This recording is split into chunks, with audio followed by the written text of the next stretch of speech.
మీ అమ్మాయిని సిన్సియర్గా ప్రేమిస్తున్నాను సార్. ఇంతవరకు తనతో మాట్లాడలేదు సార్. తనకి నా ప్రేమ విషయం కూడా తెలియదు సార్. ఎప్పుడు ర్యాకింగ్ కూడా చేయలేదు సార్. 3 ఏళ్లుగా ప్రేమిస్తున్నాను సార్. నేను తలుచుకుంటే తన లేవ తీసుకెళ్లి పెళ్లి చేసుకుని ఉండేవాడిని. అలా పెళ్లి చేసుకుంటే ఏం జరుగుతుందో నాకు తెలుసు సార్. ఏం జరుగుతుంది? మీరు ఊరేసుకొని చచ్చిపోతారు. ఆ షాక్తో ఇవిడ హార్ట్ అటాక్ ఈ పిల్లలిద్దరూ అనాథలు అవుతారు. అయ్యయ్యో, ఇవన్నీ తనకు తెలిసి నీ వల్లే మా అమ్మ నాన్న పోయారని నన్ను వదిలేస్తుంది. నేను దేవదాసులా కుక్కతో పాటు రోడ్లు అమ్మడి తిరగాలి. ఇవన్నీ వద్దు సార్, వద్దు.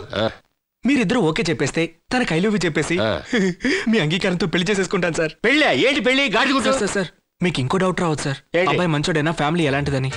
మా నాన్న బ్యాంక్ మేనేజర్ సార్. ఒక్కడనే కొడుకుని. ఆయన ఇంకో సంవత్సరంలో రిటైర్ అయిపోతారు. ఆ జాబ్ నాకే సార్. ఇది నా రేషన్ కార్డ్ సార్. డౌట్ ఉంటే చూసుకోండి సార్. చూడడానికి యంగ్ గా ఉన్నా, ఇందులో ఓల్డ్ గా ఉన్నా. సార్ ఆయన మా నాన్న సార్. మీ నాన్ననే ఎవరైనా సరే నాకు ఈ పెళ్లి ఇష్టం లేదయా. ఉన్నట్టుండి పొద్దున్న మా ఇంటికి వచ్చి మీ అమ్మాయిని లవ్ చేస్తున్నాను 3 ఏళ్ల నుంచి నాకు ఇచ్చి పెళ్లి చేయండి ఎంత ధైర్యం ఉంటాడు తను.